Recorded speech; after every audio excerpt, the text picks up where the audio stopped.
या मालिकेच्या नवीन भागामध्ये आपल्याला बघायला भेटतं की अक्षय खूपच घाईघाईने 5 गणीला पोचलेला असतो। तिथे अक्षयने डबा दिलेला असतो, पण मात्र तिथला वेटर तो डबा वॉचमनला देऊन टाकतो आणि लगेच रमा तिथे येते। रमा विचारते, काय केलं तुम्ही? कोण आलं होतं तिथे? वेटर बोलतो, खरं सांगू का मॅडम, एक माणूस आला होता डबा घेऊन। रमा बोलते, कुठे आहे डबा? तो मला दाखवाल का तुम्ही? लगेच वेटर बोलतो, डबा ना, तो डबा मी वॉचमनला देऊन टाकला। हे ऐकून लगेच रमा बोलते, तुम्हाला कळतं का तुम्ही काय केलंय? रमा बोलते, तुम्ही त्या माणसाला परत का पाठवलं? तेव्हा वॉचमन बोलतो, मॅडम खूपच रात्र झाली होती आणि तसंही वेळ निघून गेली होती। लगेच रमा बोलते, अहो माणुसकी वगैरे काही आहे की नाही? तुम्ही असं कसं वागू शकता? तेव्हा मात्र वेटरला खूपच ओरडल्यासारखं वाटतं आणि रमा धावत आणि त्या वॉचमन जवळ आलेली असते।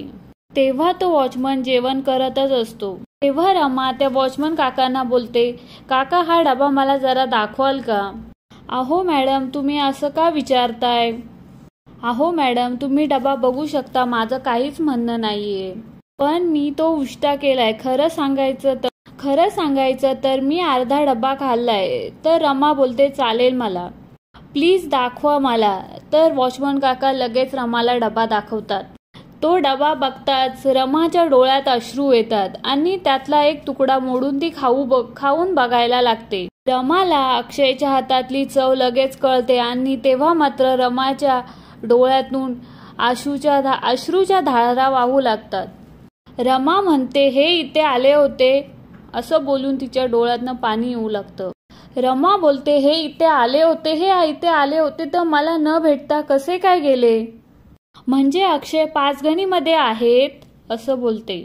तेव्हा वॉचमन बोलतात, काय झालं मॅडम, का रडताय तुम्ही? तेव्हा रमा बोलते, काही नाही झालं मला। रमा बोलते, काही झालं नाही मला, मी अगदी व्यवस्थित आहे। तेव्हा वॉचमन काका मोठ्याने बोलतात, मॅडम तुम्ही का रडताय? तुम्ही प्लीज रडू नका। तेव्हा तिथे साई आलेला असतो आणि तो रमाला रडताना पाहून बोलतो, काय झालं रमा तुम्हाला? अक्षय बोलतो, तेव्हा साई बोलतो, काय झालं रमा तुम्हाला? रमा काय झालं तुम्हाला? तुम्ही का रडताय? तेव्हा रमा बोलते, कशी शांत होऊ मी? तुम्हीच सांगा मला, कशी शांत होऊ? रमा बोलते, साई हे आले होते साई इथे। साई बोलतो, काय बोलताय रमा तुम्ही? अक्षय इथे आला होता? नाही हो नाही, मला ही गोष्ट नाही पटत, प्लीज तुम्ही स्वतःला शांत कराल का? रमा तुम्ही जे काही वागताय ते चुकीचं वागताय, नका कोणत्याही गोष्टीवर विश्वास ठेवू। तेव्हा रमा मोठ्याने बोलते, साई तुमचा माझ्यावर विश्वास नाहीये का? साई मी तुम्हाला खोटं नाही सांगते, मी जे काही सांगते ते खरं आहे। साई प्लीज माझ्यावरती विश्वास ठेवा। तेव्हा साई बोलतो, रमा खरं सांगू का, माझा तुमच्यावरती पूर्ण विश्वास आहे।